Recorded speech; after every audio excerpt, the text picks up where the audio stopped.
এই নিশীথ প্রামাণিক যদি যেতে প্রথম কাজটা করবে কুচবিহারে মাছ খাওয়া বন্ধ করবে। তার কারণ তার নেতা বলছে যে মাছ খাচ্ছে সে দেশবিরোধী, সে দেশের শত্রু, সে দেশের বিরোধী, তাদেরকে মুঘলদের সাথে তুলনা করছে। যারা মাছ খান একটু হাত তুলুন। আপনাদের সবাইকে দেশ বিরোধী বলছে। কে বলছে? অভিষেক ব্যানার্জি নয়, দেশের প্রধানমন্ত্রী। কেন? আপনারা মাছ খান। এই নিশীথ প্রামাণিক যদি যেতে প্রথম কাজটা করবে কুচবিহারে মাছ খাওয়া বন্ধ করবে।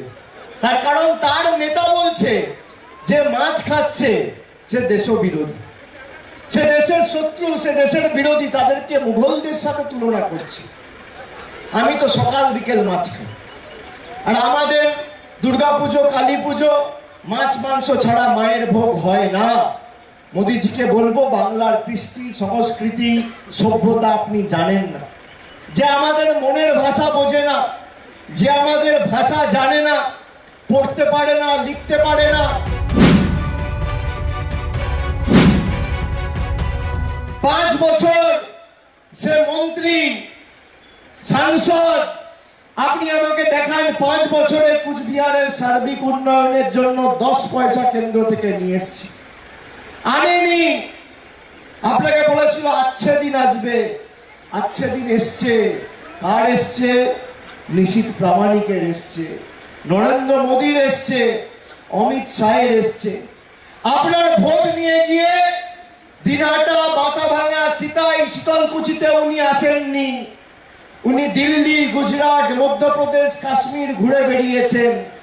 আর 15 কোটি 20 কোটি টাকা খরচা করে তার যে সরকারি আবাস, যেখানে এমপিরা থাকে, মার্বেলে পর মার্বেল লাগিয়ে অট্টালিকায় পরিণত করেছে। আমি সিতাইয়ের মানুষকে বলবো, আগামী 19 তারিখ এমন ভাবে জোড়া ফুলের পাশের বোতামটা টিপবেন যাতে ইলেকট্রিক কারেন্টের মতো দিল্লিতে গিয়ে নরেন্দ্র মোদী আর অমিত শাহ চেয়ারে লাগে। আর নিশীথ প্রামাণিকের কোটি কোটি টাকা খরচা করা দিল্লির মার্বেল প্যালেস থেকে যেন এক একটা মার্বেল এক একটা ভোটে খসে খসে খসে খসে পড়ে। এমন ভাবে জবাব দিতে হবে। খালি তৃণমূলকে জেতানো বা বাংলা বিরোধীদের বাংলা থেকে বিতাড়িত করার লড়াই নয়, এদের উচিত শিক্ষা দেওয়ার লড়াই, প্রতিরোধের লড়াই, প্রতিশোধের ভোট, প্রতিবাদের ভোট। আপনি দেখুন 2021 সালে শীতলকুচিতে নিশীথ প্রামাণিকের অধীনস্থ সিআইএসএফ দিনের আলোয় 10ই এপ্রিল 2021 দিনের আলোয় গুলি করে 5 জন লোককে হত্যা করেছিল। তাদের হাতে বোম, বন্দুক ছিল না, একটা লাঠি ছিল না, কোনো অস্ত্র ছিল না।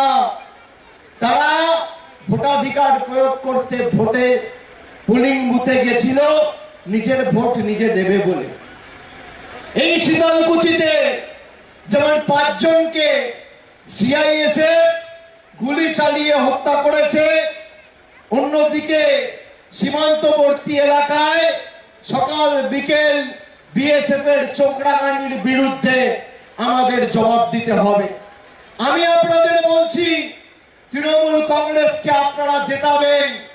আপনার উপর কারোর লাল চোখ দেখানোর, চোখ রাঙিয়ে আপনাকে দমিয়ে রাখা ক্ষমতা নেই, সে ভারতবর্ষের প্রধানমন্ত্রী হোক আর কেন্দ্রীয় মন্ত্রী হোক।